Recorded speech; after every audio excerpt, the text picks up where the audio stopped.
Proverbios capítulo 23, versículos del 1 al 35.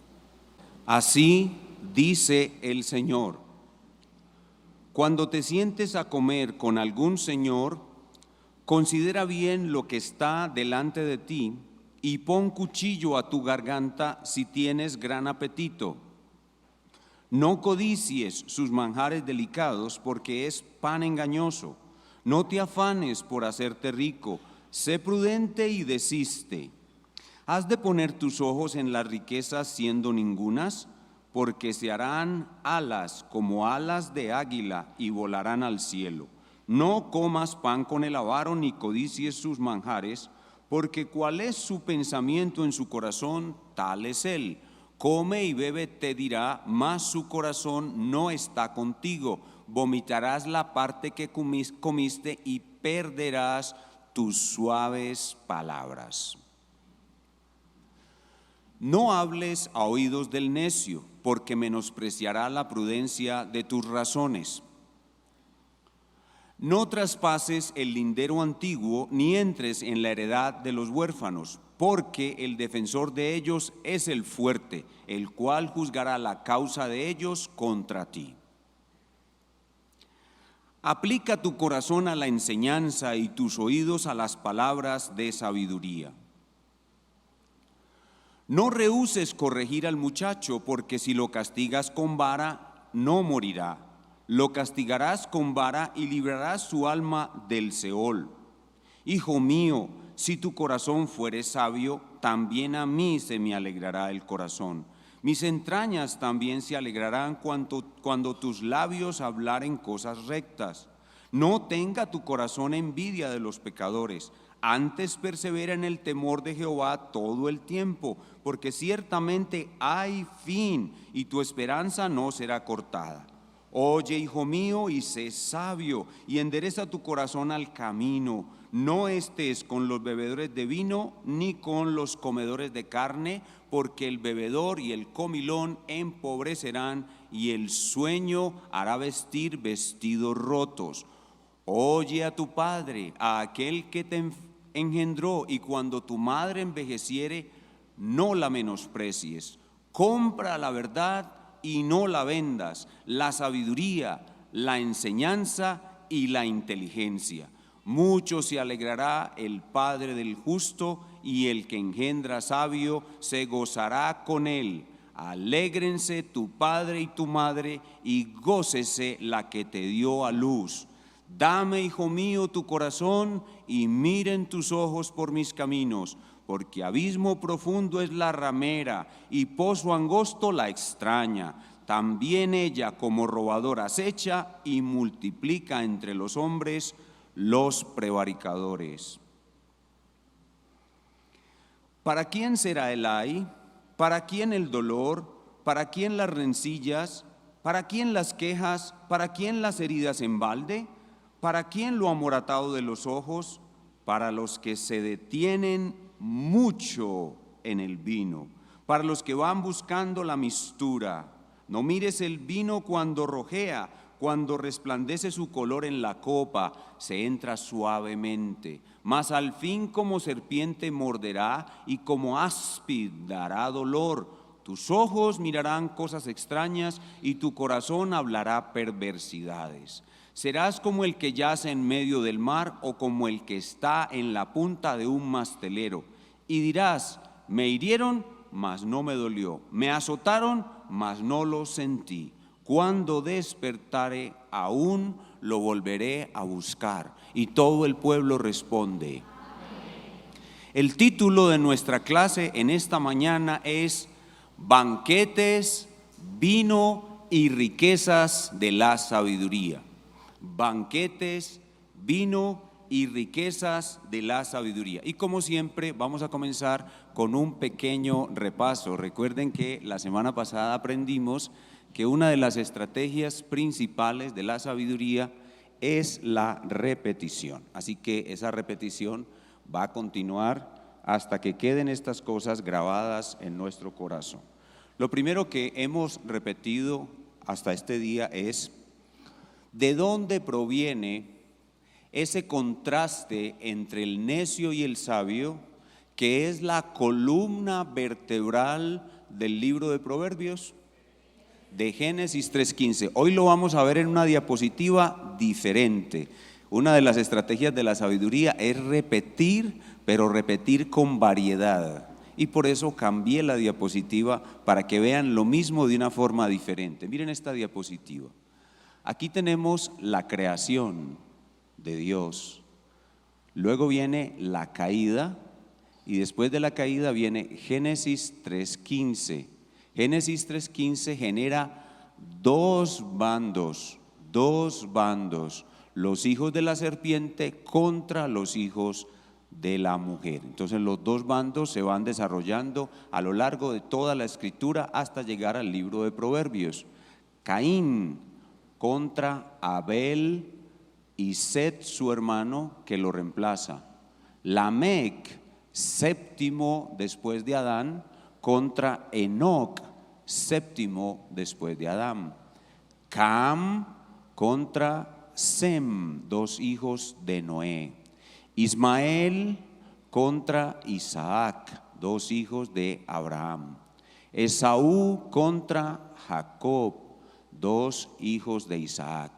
Saúl, un rey desobediente, contra David, un rey obediente. David engendra a Salomón, el segundo hombre más sabio que ha existido, y Salomón produce los Proverbios. Y lo que hace Salomón es mencionar en su libro como columna vertebral el contraste entre el necio, noten de ahí hacia atrás, y el sabio, noten de ahí hacia atrás, el uno contra el otro. Avanzando el tiempo, el necio se convierte en el incrédulo ante la obra de la cruz. Viene la obra de la cruz, el Señor Jesucristo. Ante la obra de la cruz, el necio es incrédulo. Ante la obra de la cruz, el sabio es creyente. El incrédulo forma parte del mundo, la masa mundana, Sodoma, o también llamado Babilonia.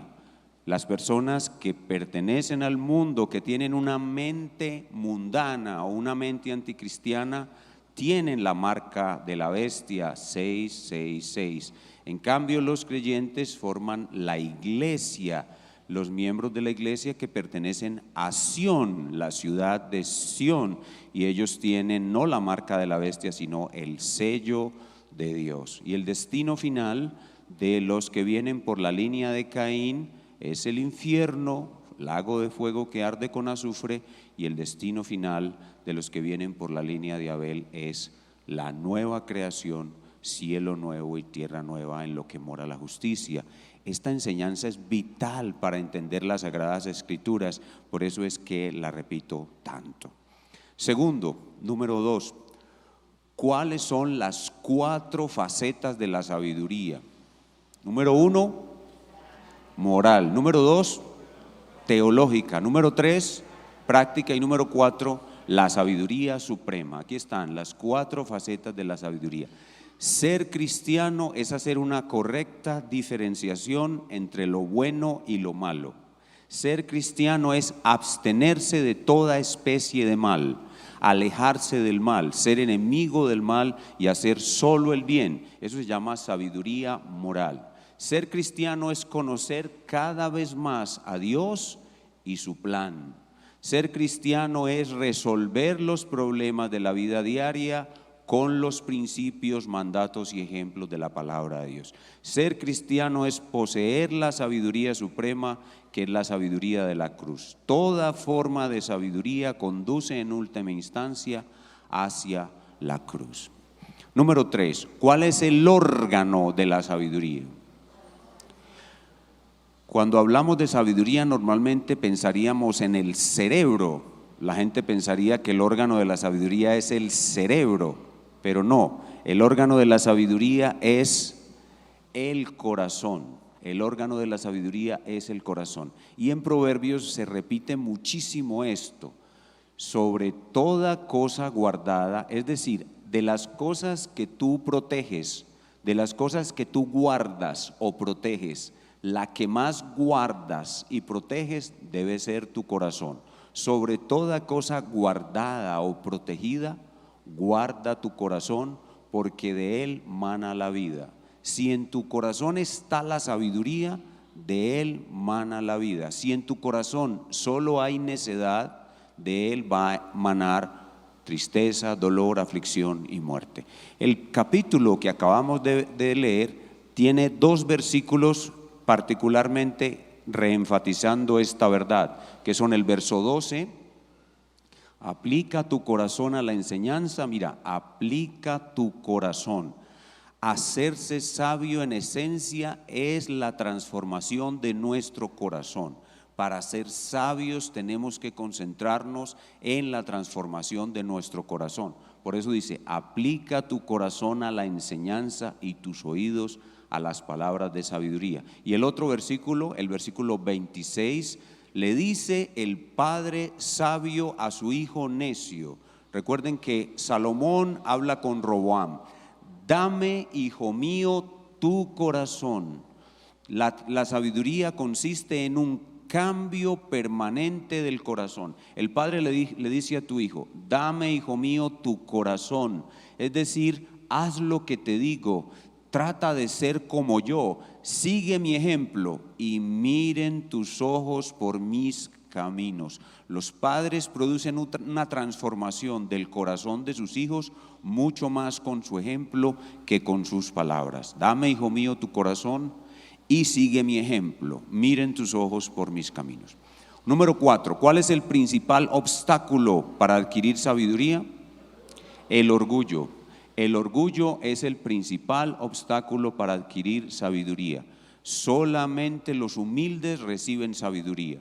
Ser sabio es ser humilde. Muy bien, después de nuestro pequeño y habitual repaso, vamos a ver cómo la sabiduría continúa hoy con su estrategia de repeticiones, y hoy nos trae un tema que ya ha tocado, pero que va a enfatizar hoy muchísimo más. Se trata del tema de la mundanalidad. Hoy vamos a hablar de la mundanalidad. Vamos a hablar de banquetes, riquezas, placeres y deleites. Y esa primera sección está entre los versos 1 al 8. Veamos el versículo 1. Cuando te sientes a comer con algún señor, la palabra señor aquí se trata de un rico avaro o un gobernante, muy probablemente las 3 cosas: rico, avaro y gobernante. Cuando te sientes a comer con algún rico, avaro, gobernante, considera bien lo que está delante de ti. Si el rico, avaro, gobernante te invita a un banquete, te va a poner un banquete lujoso y deleitoso, e inmediatamente al poner esos alimentos deliciosos delante de ti, en ti va a producirse un deseo muy grande, no solamente por consumir esos alimentos, sino, lo más importante, que el deseo de tu corazón se va a inclinar a querer ser como el rico y querer tener lo que él tiene. Cuando estamos con los ricos de este mundo, la codicia se aumenta en nuestro corazón y entonces queremos ser como los ricos y tener lo que ellos tienen.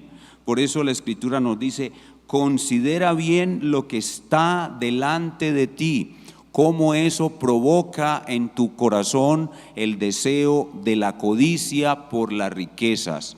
Y en el verso 4 se ve claramente que esto es así. Miren el verso 4: no te afanes por hacerte rico, sé prudente y desiste. Verso 5: has de poner tus ojos en las riquezas, siendo ningunas, porque se harán alas como alas de águila y volarán al cielo. Entonces, cuando estamos en un banquete con los ricos o estamos rodeados de personas ricas de este mundo, se alborota en nosotros la codicia y el deseo de hacernos ricos. Y la sabiduría nos dice: no lo hagas, no permitas que tu corazón se incline a eso. Recuerden que sabiduría es un asunto del corazón. Veamos los versículos 17 al 21. No tenga tu corazón envidia de los pecadores, antes persevera en el temor de Jehová todo el tiempo, porque ciertamente hay fin y tu esperanza no será cortada. Oye, hijo mío, y sé sabio, y endereza tu corazón al camino. No estés con los bebedores de vino, ni con los comedores de carne, porque el bebedor y el comilón, es decir, el hombre que se entrega a los placeres de este mundo, empobrecerán, porque disiparán todos tus bienes con tal de adquirir esos placeres de este mundo. Y viene también el tema de la pereza, que por andar en deleites no trabaja, dice, y el sueño hará vestir vestidos rotos. Entonces, la primera amonestación de la sabiduría tiene que ver con la mundanalidad, convivir para este mundo, convivir para adquirir deleites y placeres de este mundo, convivir para ser felices en esta vida. La sabiduría nos dice: cuida tu corazón, en tu corazón ya hay un deseo de esos deleites. Y por eso en el verso 2 dice: cuando estés delante del rico, veas todos esos deleites delante de ti, dice el verso 2, pon cuchillo a tu garganta, es decir, refrénate, contrólate si tienes gran apetito. El hecho de refrenarnos y no comer hasta la glotonería cuando tenemos cosas deleitosas delante de nosotros implica que estamos ejerciendo dominio sobre nuestro corazón y no estamos dejando que la codicia y el deseo por los placeres mundanos que ya está en nuestro corazón nos domine. Hermanos, eso ya lo tenemos todos en el corazón. Todos tenemos deseo por las riquezas, todos tenemos deseo por los placeres, todos tenemos deseos por las mejores cosas de este mundo siempre. Pero la palabra de Dios nos dice: pon cuchillo a tu garganta, es decir, ponle freno a tu corazón y no dejes que tu corazón sea dominado por esos deseos mundanos, porque así viven las personas de este mundo. Las personas de este mundo tienen un Dios que es el vientre. Comamos y bebamos porque mañana moriremos. Las personas de este mundo tienen un Dios que se llama Mamón, el Dios de las riquezas. Ellos viven solo para tener una casa lujosa, un carro lujoso, una chequera gruesa. Viven para ser ricos y para obtener los placeres de esta vida. Los hijos de Dios no vivimos así.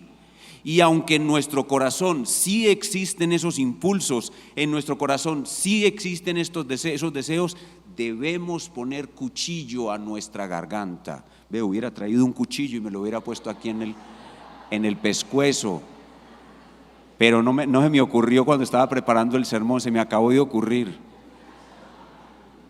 Hubiera traído un cuchillo y me lo pongo así en el pescuezo. Pon cuchillo en tu garganta.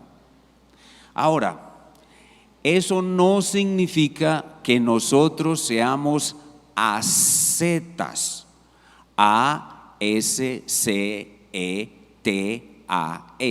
ascetismo. Ascetismo es como lo que hacían los monjes antiguos, que hacían un voto de pobreza y solo comían pan y agua y se vestían con una túnica que parecía de tela de costal. Nosotros no somos ascetas. Si nosotros tenemos para comer una buena comida, no tenemos por qué comer pan y agua. Si nosotros tenemos para comprar una buena casa, no tenemos por qué comprar una casa menos buena de lo que podemos comprar. Nosotros no somos ascetas, pero nosotros debemos disfrutar de las cosas de este mundo con moderación. Nosotros no somos dominados por las cosas de este mundo, pero las podemos disfrutar con moderación. Miren conmigo 1 Corintios 7, del 29 al 31. 1 Corintios 7, del 29 al 31. Así dice el Señor: pero esto digo, hermanos, que el tiempo es corto. Resta pues que los que tienen esposa sean como si no la tuviesen, y los que lloran como si no llorasen, y los que se alegran como si no se alegrasen, y los que compran como si no poseyesen, y los que disfrutan de este mundo. Se puede disfrutar de las cosas lícitas de este mundo, pero con moderación, y eso se entiende en la siguiente frase: como si no lo disfrutasen. ¿Por qué? Porque la apariencia de este mundo se pasa.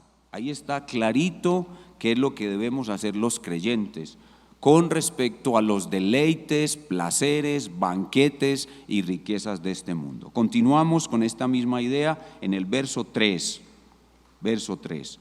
No codicies sus manjares delicados, es lo que hemos estado diciendo. El problema es del corazón, porque es pan engañoso. ¿Cómo así pan engañoso? Pan engañoso es porque te seduce para que sigas un estilo de vida. Las cosas deleitosas de esta vida tienen el poder de seducirte y dominarte para que buscarlas a ellas se conviertan en un estilo de vida, y no puede ser eso para nosotros un estilo de vida. Verso 6. No comas pan con el avaro. Este es el rico gobernante del verso 1. Ni codicies sus manjares. Este es el mismo banquete del verso 1. Verso 7. Porque cuál es su pensamiento en su corazón, tal es él. Ir al banquete con los hipócritas, con los ricos, es muy peligroso, porque ellos son de doble ánimo, de doble faz. Te muestran una cara amable, te muestran generosos, se muestran generosos contigo, pero más tarde o más temprano que tarde, ellos terminarán maltratándote de alguna manera y cometiendo algún abuso contigo, porque son hombres mundanos, su pensamiento es mundano, y lo único que les interesa es sacar algún beneficio de la relación que tienen contigo. Ellos no te dan un banquete o te invitan a su banquete porque te aman. Ellos te invitan porque tú puedes llegar a ser un objeto de beneficio para ellos. Entonces, no confíes del rico, el rico necio. Él en su corazón es hipócrita, y él no te está invitando porque te ama, sino porque puede sacar alguna ventaja de ti. Versículo dice: porque cuál es su pensamiento en su corazón, tal es él. Verso 7, final del verso 7: come y bebe te dirá, mas su corazón no está contigo. Miren lo que pasará: vomitarás la parte que comiste, es decir, los deleites que disfrutaste en su mesa, luego te los va a cobrar con amarguras, dolores, abusos y tristezas. Dice: vomitarás la parte que comiste y perderás tus suaves palabras. Cuando estás en el banquete, estás maravillado de todos esos deleites y alabas al rico, alabas su comida, y con suaves palabras te relacionas con él. Perderás tus suaves palabras, terminarás reconociendo lo que verdaderamente el rico es: un hipócrita y abusador. Vayamos, estos son los proverbios de Salomón sobre la mundanalidad, pero tenemos también a alguien más grande que Salomón que tocó también este tema. Vayamos a los proverbios del crucificado en Mateo capítulo 6, versículos 19 al 21, estos proverbios del crucificado que refuerzan los proverbios de Salomón de esta mañana. En proverbios del crucificado, capítulo 6, versículos 19 al 21, así dice nuestro Rey: no os hagáis tesoros en la tierra, donde la polilla y el orín corrompen, y donde ladrones minan y hurtan, sino haceos tesoros en el cielo. Estamos hablando de banquetes, vino y riquezas. ¿Cuáles son las riquezas que debemos procurar los hijos de Dios? Los tesoros celestes. Sino haceos tesoros en el cielo, donde ni la polilla ni el orín corrompen, y donde ladrones no minan ni hurtan. Y miren la sabiduría y su tema del corazón: porque donde esté vuestro tesoro, allí estará también vuestro corazón. Si hacemos de los tesoros celestiales el objeto de anhelo de nuestro corazón, No vamos a procurar enriquecernos, ni vamos a ser esclavos de las riquezas terrenales nunca, y estaremos enriqueciéndonos, pero en los tesoros celestiales. Mateo 6:33, otro proverbio del crucificado, dice: mas buscad primeramente el reino de Dios y su justicia, y todas estas cosas os serán añadidas. Nosotros que buscamos primeramente el reino de Dios y su justicia, tenemos asegurado no riquezas de este mundo, pero sí la comida, el vestido y el techo. Dios nos promete que si buscamos primeramente el reino de Dios y su justicia, tendremos lo necesario, y con lo necesario estaremos contentos. Tendremos un gozo y una alegría que los ricos no conocen. Dice el salmista: tú diste alegría a mi corazón, mayor que la de ellos cuando abundaba su grano y su mosto. Pero tristemente en el pueblo de Dios, muchos no se dan cuenta de que esta mundanalidad todavía es algo muy poderoso en su corazón. Muchos en el pueblo de Dios son todavía bastante mundanos, de corazón dividido, y se dejan atrapar por los deleites y las riquezas de este mundo. Por eso un gran escritor dijo una vez: el pecado mató a sus miles, pero el mundo a sus 10,000. Entre el pueblo de Dios hay todavía mucha mundanalidad y es necesario purificar nuestros corazones. Pasemos al siguiente elemento que vemos en nuestro capítulo, y son otras repeticiones de la sabiduría. Otras repeticiones de la sabiduría. Vayamos al versículo 9. Versículo 9. No hables a oídos del necio, porque menospreciará la prudencia de tus razones. No hables a oídos del necio, porque menospreciará la prudencia de tus razones. El necio se burla de la sabiduría. El necio se burla de la moral cristiana. El necio se burla del evangelio. El necio es un burlador. Entonces aquí el salmista, el proverbista nos dice: no hables a oído del necio la sabiduría. Pero esta recomendación parece ir en contravía con el propósito de llevar los hombres a la salvación, y nos genera alguna confusión. ¿Cómo así que el proverbio dice: no hables a oídos del necio la sabiduría? ¿Cómo podemos entender esto? Consultaremos de nuevo los proverbios del crucificado, y los proverbios del crucificado nos darán la claridad que necesitamos. Mateo capítulo 7, versículo 6. No deis lo santo a los perros, ni echéis vuestras perlas delante de los cerdos, no sea que las pisoteen y se vuelvan y os despedacen. Debemos intentar salvar las almas de los hombres pecadores hablando la sabiduría, tanto la sabiduría moral como la sabiduría suprema de la cruz. Pero cuando ellos se burlan, la menosprecian y blasfeman, se convierten en cerdos y perros. Y entonces ya a un cerdo y a un perro no le vamos a hablar de la sabiduría. Entonces sí debemos hablar la sabiduría en primera instancia a todos los hombres. Pero cuando ellos la menosprecian, se burlan de ella, se convierten en perros y en cerdos, y por tal razón ya el crucificado en su sabiduría nos dice: no le hables más la sabiduría a esa persona, simplemente ora por esa persona. Versículo 10 de Proverbios 24, 10 y 11. No traspases el lindero antiguo, ni entres en la heredad de los huérfanos, porque el defensor de ellos es el fuerte, el cual juzgará la causa de ellos contra ti. ¿Recuerdan? La semana pasada tuvimos un versículo casi exactamente igual a este, Proverbios 22, 28. Alguien preguntó si los linderos podrían ser relacionados con valores. Yo le dije que no, yo le dije que me parecía que eran los linderos de la finca, los límites de la finca, y hoy me ratifico, son los límites de la finca. Sigamos con el versículo 13 al 16.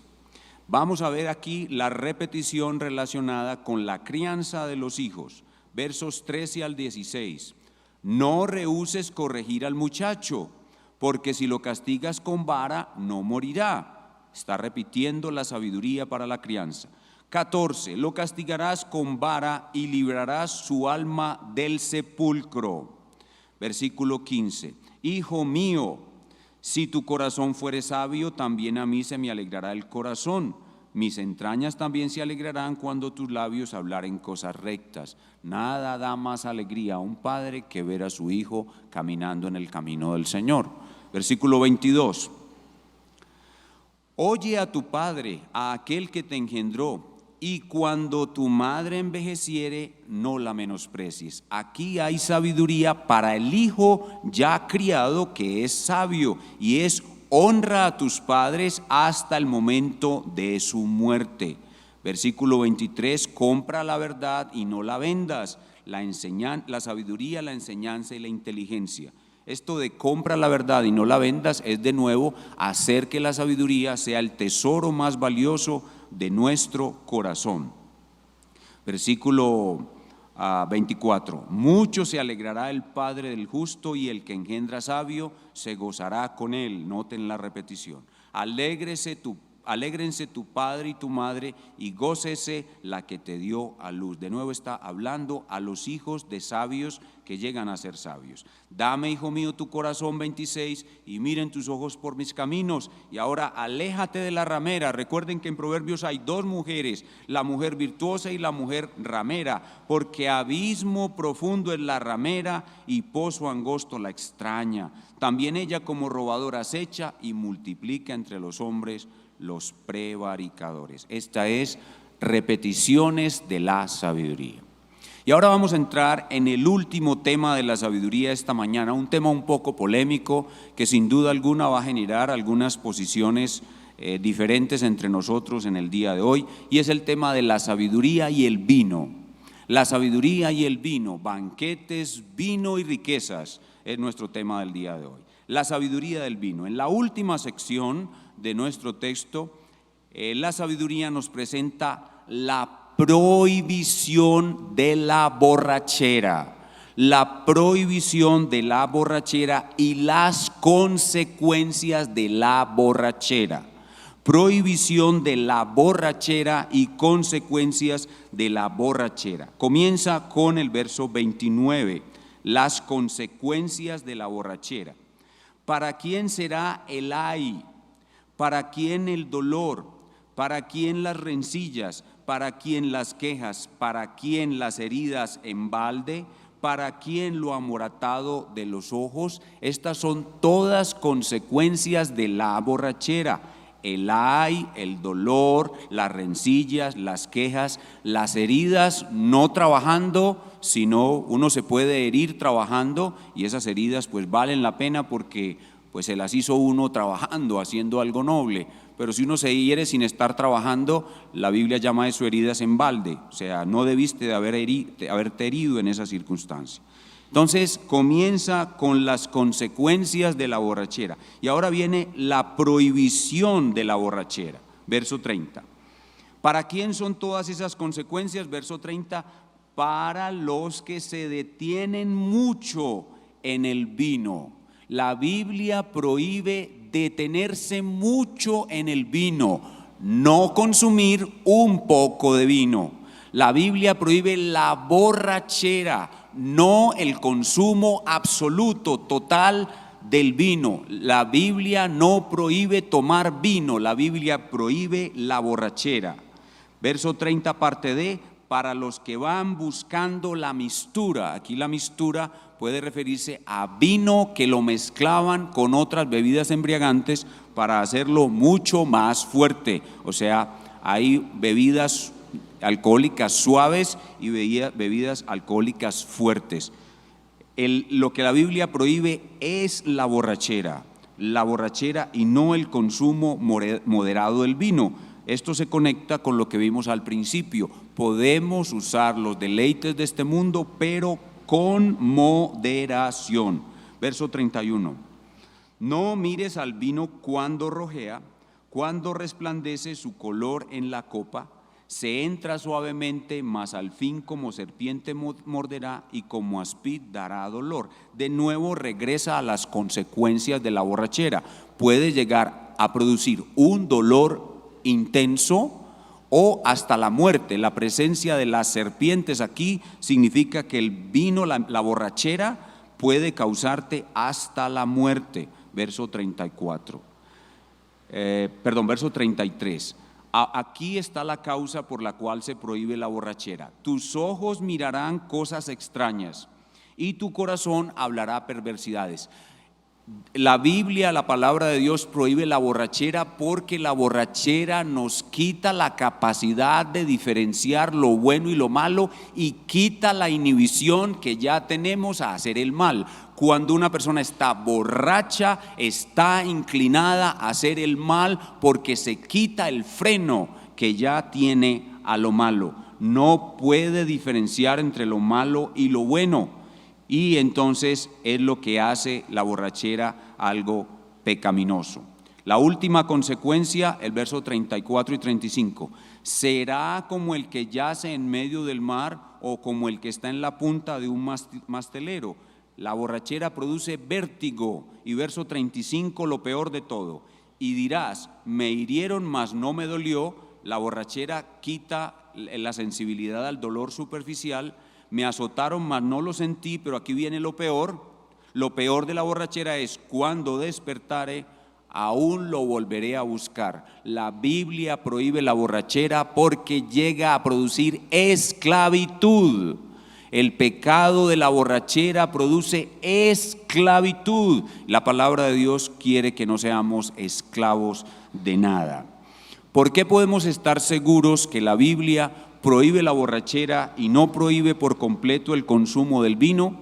Vayamos otra vez a los proverbios del crucificado. En Juan capítulo 2, versículos del 6 al 11, el Señor Jesús está en una fiesta de bodas, en un banquete de bodas. Juan capítulo 2 del 6 al 11, y allí convierte el agua en vino y le da ese vino a personas que ya habían tomado cierta cantidad de vino. Juan 2:6. Y estaban allí 6 tinajas de piedra para agua, conforme al rito de la purificación de los judíos, en cada una de las cuales cabían 2 o 3 cántaros. Jesús les dijo, llenad estas tinajas de agua, y las llenaron hasta arriba. Entonces les dijo, sacad ahora y llevadlo al maestresala, y se lo llevaron. Cuando el maestresala probó el agua hecha vino, sin saber él de dónde era, aunque lo sabían sus sirvientes que habían sacado el agua, llamó al esposo y le dijo, todo hombre sirve primero el buen vino. O sea, estas personas ya habían tomado vino, y cuando ya han bebido mucho, entonces el inferior, mas tú has reservado el buen vino hasta ahora.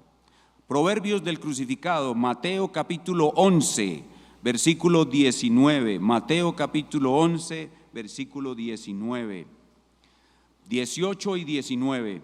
Porque vino Juan, que ni comía ni bebía, y dicen, demonio tiene. Vino el Hijo del Hombre, que come y bebe, y dicen, he aquí un hombre comilón y bebedor de vino, amigo de publicanos y de pecadores, pero la sabiduría es justificada por sus hijos. El Señor Jesús asistió a banquetes y tomó vino en su vida social y ordinaria, y sus enemigos lo acusaban de glotón y borrachón, cosa que no es cierta, pero nuestro Señor asistió a banquetes y consumió el vino como la parte social y cultural de su vida ordinaria. Un apóstol suyo, el más insigne de todos sus apóstoles, el apóstol Pablo, en 1 Timoteo capítulo 5, versículo 23, recomienda a su hijo amado Timoteo que por causa de las enfermedades del estómago no tome agua sino vino. 1 Timoteo 5, 23. Ya no bebas agua, sino usa de un poco de vino por causa de tu estómago y de tus frecuentes enfermedades. Creemos que la Biblia no prohíbe consumir vino con moderación, ni cualquier otro deleite de esta vida. Todo se puede disfrutar con moderación. Algunos hermanos niegan esto y para justificar esa posición dicen que lo que tomaban en los días del Señor Jesucristo y que está registrado en la Biblia con la palabra vino, no era una bebida alcohólica, sino que era una especie de jarabe o zumo de uva que no contenía vino. Para probar que eso no es así, vamos a ver un pequeño video realizado por las sociedades bíblicas en las que se nos presenta el proceso que se realizaba en aquella cultura a la uva, y vamos a ver que necesariamente ese proceso llevaba a la fermentación y a la producción de alcohol en diferentes cantidades. Vamos con el video. La importancia era el cultivo de la uva y de la aceituna. Muchas partes del país son ideales para el cultivo de la uva. Las parras se vuelven a usar año tras año. La preparación para la siguiente temporada consiste principalmente en recortar lo que creció el año anterior. Este corte, llamado poda, es radical. Una parra puede crecer muchos metros en una sola temporada, pero al final de esta se poda hasta dejar no más de una cepa en la tierra. Esta drástica poda asegura que en la siguiente temporada la fruta será dulce y jugosa. Las primeras uvas maduras aparecen en el mes de junio. La vendimia como tal comienza en julio y continúa durante todo el verano. Hacia el final del verano, a fines de septiembre o comienzos de octubre, se acostumbra a hacer el primer vino, que es llamado vino nuevo. La cosecha de las uvas consiste en cortar uno por uno los racimos de uvas. Cuando las uvas se secaban al sol, para hacer pasas, estas, como los higos, se recogían en bloques y se prensaban para poder almacenarlas largos periodos de tiempo. Esos bloques podían llevarse en los viajes y proveían una buena fuente de energía en el camino. Sin embargo, la mayor parte de las uvas se usaba para hacer vino, que era la bebida fundamental en la casa. Los racimos se llevaban al lagar o prensa de uvas que con frecuencia se cortaba en la roca cerca del viñedo. A veces la prensa era muy pequeña y la usaba una sola familia para exprimir el jugo de una pequeña cantidad de uvas. A veces era una especie de prensa comunitaria a la que toda la comunidad traía sus uvas para prensarlas y cada familia tomaba su turno. Cuando los trabajadores pisaban las uvas, se partía la cáscara y al salir el jugo, el piso de la prensa podía volverse muy resbaloso. Normalmente se construía una estructura de madera sobre la prensa y se le colgaban cuerdas. El trabajador se sostenía de ellas y si resbalaba no caía en el jugo que estaba siendo extraído. Al pisar las uvas salían también las semillas. Si éstas se partían, entonces el vino salía amargo. Por esta razón, el apisonado se hacía con los pies descalzos para que las semillas no se quebraran. El jugo de las uvas exprimidas fluía del piso a un hoyo o a una cuba. De ahí se pasaba a recipientes de barro u odres de cuero. En unos cuantos días, el azúcar natural del jugo comenzaba a fermentar. Se le llama vino nuevo en las primeras etapas de la fermentación, cuando el contenido del alcohol es relativamente bajo. El vino nuevo solo se encontraba en otoño, a principios de septiembre. Tras otro periodo de 2 o 3 semanas, la fermentación resultaba en vino. Si se dejaba que el proceso de fermentación continuara, el resultado final era vino amargo o vinagre. Ya que en el mundo antiguo no había medios de refrigeración, se usaban otros métodos para retrasar el proceso de fermentación.